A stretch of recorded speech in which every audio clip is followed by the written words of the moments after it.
కార్తీక పురాణంలో 26వ అధ్యాయం. శ్రీహరి దూర్వాసుడితో ఇలా అంటున్నాడు. ఓ దూర్వాస మునీంద్ర, నువ్వు అంబరీషుడికిచ్చిన శాపం మేలునే కలిగిస్తుంది. నీ వాక్కు వ్యర్థం కానివ్వకూడదని ఆ 10 జన్మలను నేనే ఎత్తాలని నిర్ణయించుకున్నాను. నువ్వు వెంటనే అంబరీషుని దగ్గరికి వెళ్ళి తన కారణంగానే నీకు ప్రాణాంతకమైన కష్టం వచ్చిందని, జరిగిన తొందరపాటుకు విచారిస్తున్నానని మొరపెట్టుకో. అప్పుడు అంబరీషుడి వలననే నీకు మేలు కలుగుతుంది అన్నాడు. శ్రీహరి ఆదేశం ప్రకారం సుదర్శనం దూర్వాసుడిని తరుముకుంటూ వస్తుంది.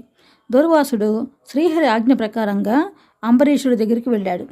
అది చూసి అంబరీషుడు తన వలననే మహర్షికి ప్రాణభయం కలుగుతుందని విచారిస్తున్నాడు.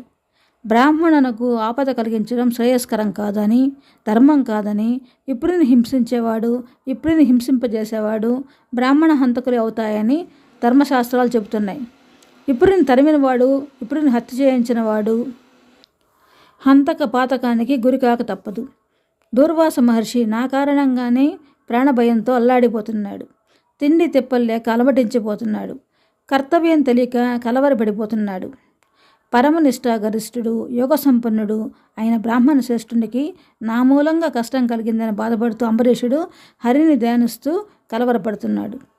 ఆ సమయంలోనే దూర్వాసుడు అంబరీషుడి దగ్గరికి వచ్చి, శరణు అంబరీష, శరణు, నువ్వు మాత్రమే నన్ను ఈ సుదర్శన చక్రం నుండి రక్షించగలవాడివి అంటూ ప్రార్థించాడు. తనకు అపకారం చేసిన వాడికైనా అపకారం తలబెట్టకూడదన్న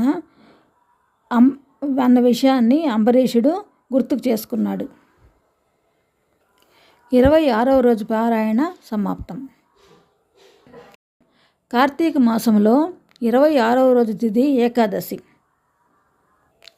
ఈరోజు దీపారాధన చేయాలి, పురాణ శ్రవణం చేయాలి, ఉసిరి ఉల్లి వంకాయ తినరాదు, దక్షిణ తాంబూలాదులతో పప్పులు దానం ఇవ్వాలి.